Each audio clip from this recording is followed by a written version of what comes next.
And good morning, party people, and welcome to Office Hours. It is the live stream, well, you might be watching this recorded, where I go through your database questions about the Microsoft SQL Server, Azure SQL DB, Amazon RDS platform. You can put your comments and questions in the link below the video, and I go through your top voted questions first. So if you have a question, or if you want to influence which questions I cover, feel free to hit the link below and you can upvote and downvote stuff.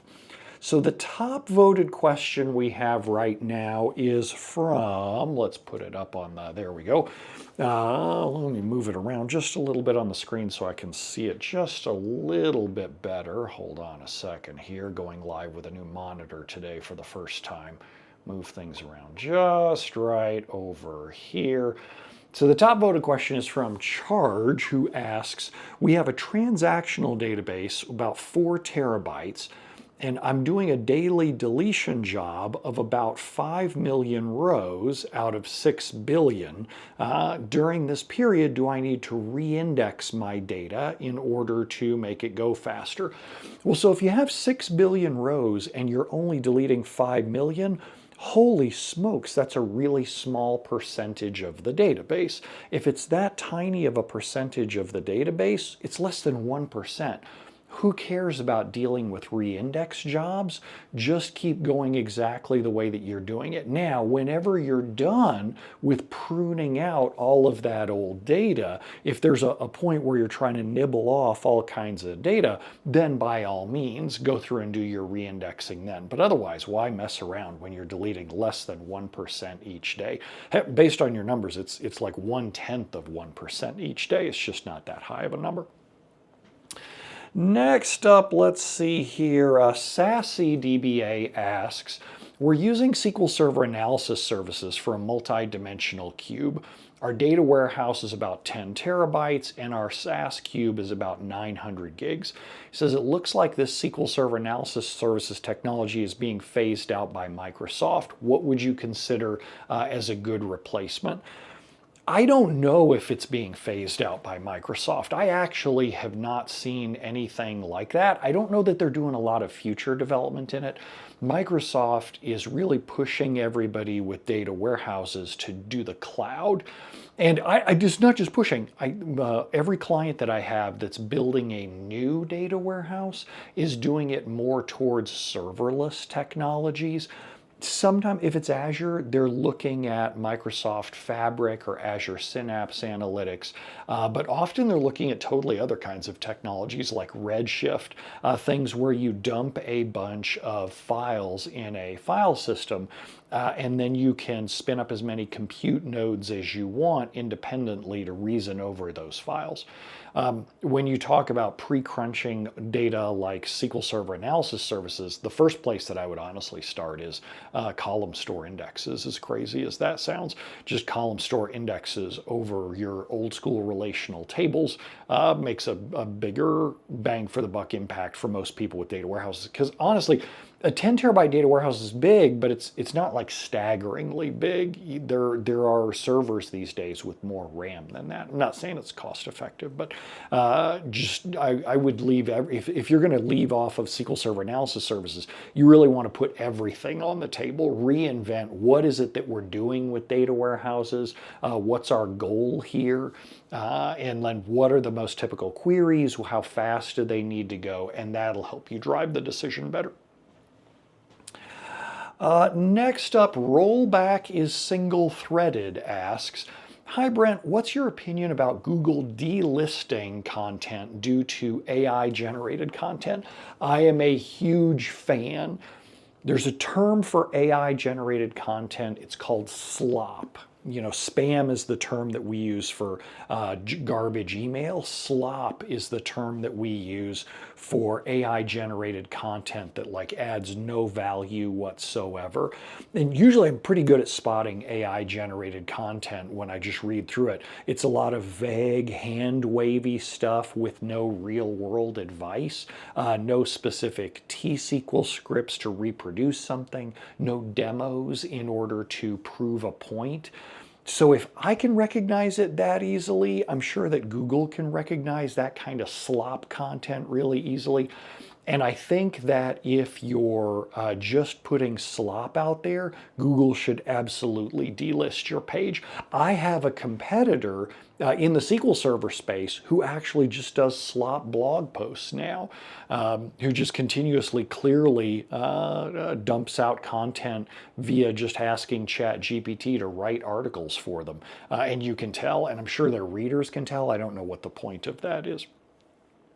Aaaaall over in TikTok chat says his English isn't their first language, and so they use tools to translate posts into their language. I'm a huge fan of AI tools for things like that. That's absolutely fantastic to repurpose existing content in a way that would be hard for you to normally understand, because it can keep the demo scripts, it can keep the images inside there. And Aaaaall says the payments for my training classes are too high for them, in his opinion. I totally understand that. The tough part is I got to pay my rent here in the United States, right? Like, I can't pay my rent wherever you live. So unfortunately, I have to charge like US-based prices, bummer as it is. Next up, Punjab asks, what is your opinion of the new JSON data type in Azure SQL DB? Will this be popular enough to make it to the boxed SQL Server? It's already there. The JSON data type has been in SQL Server since at least 2022. I don't know if it was in the product in 2019. So that's your subtle sign that you should probably get to training classes more often, and it just so happens that I sell training classes. Next up, Sean asks, I've got two databases where I'm joining across them, and they use different collations. One is case sensitive and the other is case insensitive. How will performance be impacted if I match the two? And I assume what you're doing is you're using like collate statements as part of the query. Unfortunately, it's going to suck because SQL Server is going to recollate that every single time you run the query. My guess is that you already knew that, and that's why you're asking it. You're trying to ask it in a polite way to give evidence to someone. So what you could do is things like computed columns or indexed views with that data already pre-written to disk. And I teach you how to do that in my Mastering Index Tuning class. If you go to brentozar.com and click Training up at the top. Now, it is in my mastering package because it is a solution that fairly rare that people need to put it in. But so it is on the more expensive side. But when you're facing those kinds of problems, that's what it is. Next up, Qimir asks, what's your opinion of the new Azure Database Watcher for Azure SQL DB? Microsoft has this thing where they have the attention span of a squirrel. So Microsoft will bring out a product and then never improve it, like it'll kind of die on the vine. So before I use new Microsoft products, I tend to wait for the next version to see if there even is a next version. I have faith that, I always try to be optimistic. I always try to be a nice person. You know, when you catch me off the cuff, I try to really hard to be like, da, da, da, da, da, da, things are gonna be great. When it comes to new Microsoft monitoring products, I don't feel that way anymore. And I haven't felt that way for like a decade. Microsoft has had this thing where they continuously sling different monitoring products up against the wall for SQL Server, and they never improve them. I could go way back through all kinds of versions.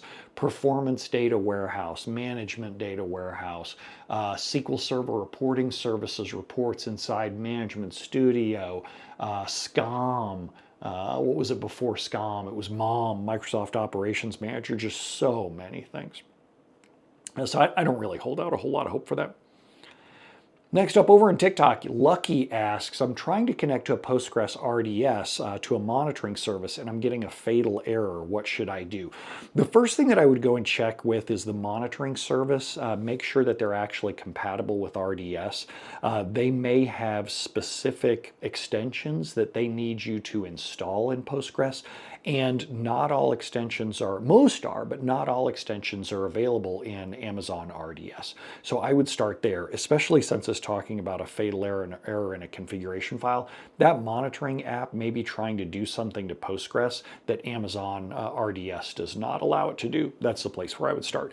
Just because a tool is compatible, especially monitoring tools, just because tools are compatible with Postgres doesn't mean they're compatible with Amazon RDS Postgres. Next up, MyTeaGotCold asks, do you find many shops that should have went to fourth normal form but stopped at Boyce cod normal form?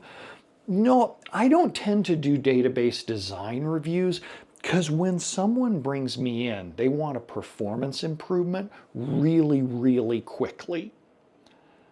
And one of the worst things that I could do as a consultant, and one of the worst things that you could do as an employee, is to say, well, actually, you should redesign your tables, because they're going to be like, get the F out. Because nobody has time for that. They don't have time to redo all of their queries, redo their display screens, redo their APIs. So I just don't bother with that. It's the same as people who have religious feelings about column naming conventions. I don't care whether you call it singular or plural. I don't care whether you call it the customers table or the customer table. Those are just religious debates. They serve no purpose whatsoever in technology. If you want to learn more about data modeling, if this is the kind of thing that you're into and you're building the tables from scratch, check out Lewis Davidson's book, Pro SQL Server Relational Database Design. This is literally the only tech book that I keep on my bookshelf. I keep, for example, a book on improv comedy, but I don't keep any other tech books, because after all, most of the time these days in tech, the stuff that I need, I get off of online rather than a book. But I actually keep this on just because it's such a good example to show physically to clients and say, hey, look, if you're doing data modeling that often, buckle up. Oh, Gortalk, good to see you. Gortalk's here and says, I bought it on your recommendation. It's massive and covers just about any situation that I've encountered. I agree. He does a really good job in there. And Lewis is also a phenomenal, really funny speaker. I always enjoy seeing him. I don't get the chance to see him as often as I would like to. Very dry sense of humor. If you like Monty Python and like paying attention to very subtle details, Lewis is absolutely hilarious. Not like me while I'm waving around a rubber chicken. RoJo asks, while you did answer this previously, oh gosh, can you elaborate on the dangers of removing dead code or old stored procedures that have been inherited? He says, there seems to be an inherent desire to clean out regardless of cost. So the answer is that database administrators are often anal retentive. They like everything lined up just perfectly, all their ducks in a row, and they think that, oh, this database has a lot of stored procedures and functions. I should get rid of the junk. While that's good behavior, like Marie Komodo or whatever her name is would probably condone that, your boss doesn't care. Your boss isn't going to say, come on into the office. You did such a great job of getting rid of those things that no one was using and wasn't taking up any space. I'm going to give you a bonus. I'm going to raise your salary by 10%. No, they don't care. They just don't care. When you do it, no one's going to high-five you in the hallway. So best case scenario, no one notices. Worst case scenario, you drop a piece of code that was only called quarterly or annually, and I'll tell you a story about that. There was a table that it looked like after like 6 months, we had never seen any trace of anyone querying it ever, and we decided to get rid of it. Come January 15th or so, I don't remember the exact date, around January 15th, all of a sudden one of the head honchos of the company comes running in going, my code's not working, I don't understand. This is the code that we used to close the financial year. We've been using it for years. And guess what it referenced? Those objects that we dropped. So Why would you do that? Why would you put yourself in that position? It just doesn't make sense. HA asks, is Redux good? I've never even heard of it, so no clue there. Next up, Christos asks, hi Brent, we have an issue with auditing in Azure SQL DB. We need to eliminate auditing of certain tables and avoid all kinds of junk audits that are produced. So for me, here's the thing, I'll stop you right there. For me, if your auditing needs to be legally defensible, if you're going to have an attorney who's going to go in front of a judge and say the contents of this audit accurately represent exactly what happened in the database, then you need to capture everything. Classic example is patient records. If George Clooney checks into your hospital and then his medical records end up on TMZ.com, your attorney needs to be able to stand in front of the judge and say, Your Honor, we know that exactly this nurse was the one who opened George Clooney's health record, took a picture of it, and sent it off to TMZ. And in order to do that, you're going to have to audit every query against every table, not just inserts, updates, and deletes, but selects as well. You got to capture the select query that was ran, who ran it, and what the contents were. If you're in that position where your audits need to be legally defensible, you got to audit everything, and you don't really have a choice. If they don't need to be legally defensible and you're just doing it because you're curious or you want to track certain tables for business purposes, I actually don't like auditing at all. I prefer triggers, as crazy as it sounds. Because if you're just curious, what you usually want to know is inserts, updates, and deletes, and only to specific tables and only to specific columns. Very often, you don't care about a column like quantity in stock or customer balance. You just need to see specific columns, for example, to know who changed a password or who deleted a row. And in that case, triggers are fantastic. Switch to those. Of course, assuming that it doesn't need to be legally defensible. That's that separate argument. Next up, Aaaaall Night Lo asks, topic categories is a many-to-many table. Every topic has a primary category. Would you put... Okay, so now we're starting to get into word problems that don't work very well over a Q&A. This, when you start putting in database schemas, check out dba.stackexchange.com. dba.stackexchange.com. It is the Stack Overflow for database administrators, and that way you can put in sample code. It gets formatted beautifully. Other people can put in their answers for sample code. You get really good collaborative answers there. But otherwise, me trying to solve a schema design problem over text Q&A is like me trying to do interpretive dance about the schema. Your topic category should look like this, flowing like water. It just doesn't work. T. Earl Grey Hot says, when I'm performing test restores, is it necessary to test the log backups or only fulls and differentials? Well, T, do you need the log backups?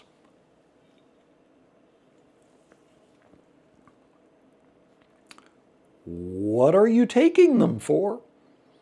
Because you need them, right? If you don't need them, don't take them. Put the database in simple recovery model and call it a day. But if you do need them, well, by God, you should test them. Think through that there a little. Inigo Montoya asks, what's the name of the site again? dba.stackexchange.com.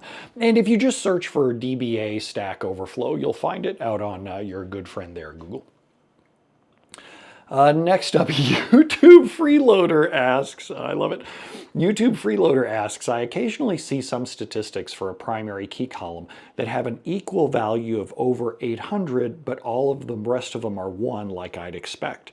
When I run a select, the estimate is still 1 in this plan. Any idea what causes this?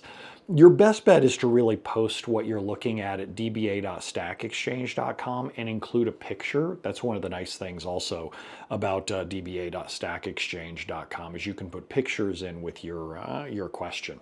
Because I don't think you're quite right. I think there's something that you're missing there out of DBCC show statistics. My guess, and this is only a guess, is that you might be looking at range rows, like distinct range rows, or something else like that. But I think that somebody could have played a. Yes, I could go on and on. Go post it at dba.stackexchange.com. Next up, we have Markive, who says we have a software as a service application. Each customer is in their own database. That's totally fine. That's one of many cool ways to do it. It says our application only makes queries to the SQL instance. Does it make sense to give each customer their own database user account, or are the overheads not worth it? To me, the overheads aren't usually worth it, and there are a couple of problems with that. One is connection pooling. If you're using connection pooling, every user is going to get their own set of connections. So either you're going to be continuously tearing down connections and redoing them, or you're going to end up with a bajillion live open connections to your SQL Server, which can cause memory problems on the application side. And it's not really going to save you anything. There's no real connection pooling if you have that many connections open. So that's one problem with it. Another problem with it is syncing those logins across all of your replicas and DR servers, because that's something that you're going to have to do manually. It's not something that is built into SQL Server. SQL Server doesn't do that for you. Next up, Mustafa asks, what is your opinion of Sios Data Keeper for SQL Server? So Sios Data Keeper, the idea behind it is that it will let you do failover clusters over long distances. If you're going to do that, that's what always on availability groups is for. Sios Data Keeper kind of made their name before availability groups became popular. Now that availability groups are more stable and more, I don't want to say they're completely stable, but now that they're more stable, there's less of a reason for me to go to Sios Data Keeper or even look at Sios Data Keeper as opposed to just plain old AGs. I've also had kind of bad experiences with it, and I don't know that I'm allowed to say what those bad experiences are based on my client work. Like some of the clients that are involved with that have NDAs, and I don't want to say anything right off the top of my head. So, you know. Next up, Gerardo asks a personal question. Gerardo says, have you always been a segmented sleeper, or did it start at a certain age? Many Spaniards, he says, are segmented sleepers. Since high school, I would get up at like 5 or 6 a.m. without an alarm. And then after school, I would sometimes come home and take a nap and then do my homework. But I stopped doing that kind of nap type behavior when I went into the workforce, working in hotels and whatnot. It started back up again around like 2006, 2007. I started telecommuting from home, and it just, my natural sleep schedule and work schedule and all that really lent itself well to being able to take an hour break in the afternoon. These days, the vast majority of my days, I'll usually wake up around 2 or 3 in the morning. This morning it happened to be 1 a.m. No alarm, just wake up that way. And then I'll probably be passed out in a nap at like 1 p.m. for probably an hour and a half, and then wake up again, have my second part of my day, and then go to bed around like 8 o'clock. So I get around 6-7 hours of sleep each day, and it works out really well for me. I don't do a lot of caffeine either. I do 1 cup of coffee in the morning, and then you'll see me slug sodas all the time, but it's caffeine-free Diet Coke. I love caffeine-free Diet Coke. The taste of it's fantastic. I should say I love regular Diet Coke as well. It's just that I don't want to be pumping that much caffeine into me. So there we go. Next up, let's see here. Next up, hoping to retire soon says, Hi Brent, I was just reviewing indexes or my issues with my index maintenance. What's the skinny on the settings for allow row locks and allow page locks? Okay, so I think you're playing around with a few different things. Those have nothing to do with index maintenance. There's a great saying amongst pilots. Pilots like to say that modern airplanes are so advanced they can even land themselves. Modern, like Cirrus aircraft, they actually have an overhead button that you can push. If the pilot has a heart attack or becomes incapacitated, you can push it. It'll automatically figure out the nearest landing strip based on GPS, based on where you are now, send a radio notification to the FAA and to that airport and actually lands the plane. No human intervention, lands the plane completely by itself. So modern airplane pilots like to joke that modern airplanes are so advanced there's only two things in the cockpit. There's the pilot and there's a dog. It's the pilot's job to feed the dog. It's the dog's job to bite the pilot if he tries to touch anything. SQL Server needs a dog. Because there are people in there, I wonder what this button does. Let's go put this button looks pretty. What would happen if I push this button? And if you were in an airplane, if you were in a flying airplane, you would never think about it. What is that? Ooh, that's a pretty dial. I wonder what that, get your hands off that. Go back to the defaults. If you don't have an explicit reason to play around with that, put that back. In my 25 plus years of working with SQL Server, I have never seen a reason to touch either of those settings. I have seen all kinds of reasons to put them back at the defaults. Why in the hell would anybody ever turn off row locking or page locking in a production SQL server? That just makes no sense. It's somebody's version of an old wives' tale where once back in the days of COBOL mainframes, somebody thought that they needed to lock an entire table every day. Put that back. Go back to the defaults. You don't want to be touching those. Next up, DBA G says, hi Brent, when I have a recurring agent job that runs past its initial start time, like if it's supposed to run every 15 minutes, excuse me, it's supposed to run every 15 minutes, and it runs 16 minutes, so it misses its normal 15-minute start time. He says, when that happens, it skips a run. Is there any way to detect or alert on skipped runs? I can't see anything obvious. No, what you do is you build a numbers table or a time table, and then you create a list of times that the job should have run. If you Google for SQL Server numbers table or tally table, there are a bunch of examples of this. SQL Server has a bunch of built-in features now in 2019 and 2022, but the good examples are going to be if you Google for numbers table or tally table. There are tons of examples on how to build a list of times for every 15 minutes between two date ranges, and then join that over to the MSDB history table and see if there are any missing rows in the history table. That's how you could alert yourself. Honestly, though, the other thing that I would do instead is set yourself alerting for any job that runs more than a certain number of minutes. So that way you can tell if these things start to trend past their regular times.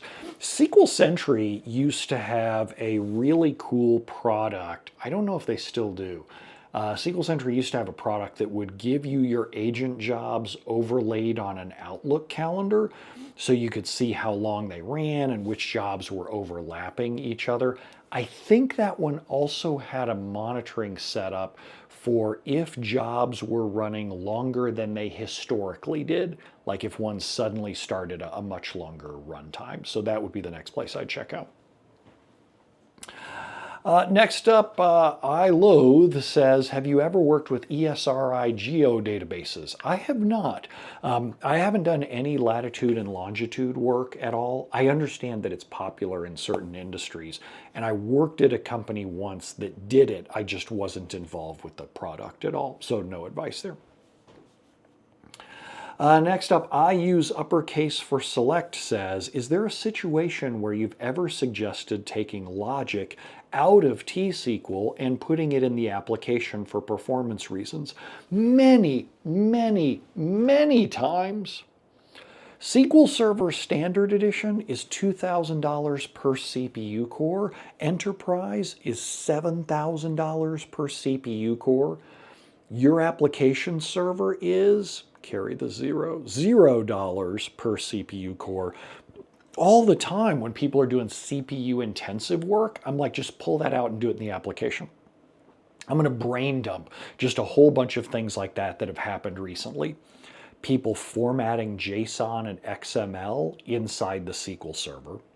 People pulling back 100,000 rows of export data and building HTML with it in SQL Server, building CSV files in SQL Server, validating complex strings like complete part numbers. This character should be this letter and this character should be this number and so forth. Calculating hashes, doing checksums across large amounts of data, all that kind of thing. Anytime that I see something CPU intensive where the application itself is inserting or pulling out the data, have the application do the work. It's just so cheap. Now, I don't say that just as a matter of course across every application. The key here is that you want, if you're CPU bottlenecked and you're looking at spending more money on CPU, then that type of thing makes a lot of sense because often the development time involved is cheaper than buying more SQL Server CPU-based licensing. Next up, Sigurdur asks, when can we look forward to Brent's first Postgres recorded training classes? I'm not pre-announcing those yet, but I am working on those. So more news when it comes out. Ben asks, I have two queries. One is evaluating a CTE and inserting into a table. The other is selecting from a CTE and then inserting a table. Why is version 1 generally better, but sometimes version 2 may be horrendously slow? I cover stuff like that in my Fundamentals of Query Tuning class and my Mastering Query Tuning class. And if you want a chance to earn those classes for free, I'm doing a giveaway to celebrate going past 5,000 followers. I'm already on track heading towards 6,000 followers. Feel free to follow me if you want to learn more about being a Microsoft SQL Server database administrator or a database developer. If you want free access to my $2,000 mastering classes, follow me and hit the subscribe on my pinned videos. I'll take one random subscriber. It doesn't cost you anything. It's totally free. One random subscriber on August the 1st and give them completely free access to my mastering classes, fundamentals and mastering classes. So you can learn more about that at the subscribe link on my pinned videos. You can also go to brentozar.com and click training up at the top to go check out the different packages. Ari says, I don't like free. Honestly, Ari, I don't like free either because I need to make a living. But at the same time, I kind of do like free for stuff like TikTok and YouTube people. Because most of the time when y'all are here, you're here to invest in yourselves. You're here because you like to watch and learn about SQL Server. You're here because you want to expand, because you're curious. I love that. Like, y'all are my favorite people out of everyone. I'm not just saying that because you're here. Y'all are my favorite people, especially the kinds of people who follow the TikTok videos or follow the YouTube videos, that on their own time. I know because I go and watch technical videos too, along with cat videos and everything else, when I'm scrolling through and walking the dog. I'm all about it. So I totally get it. And y'all are my favorite interactive people, because it's not always the same case with paid training customers.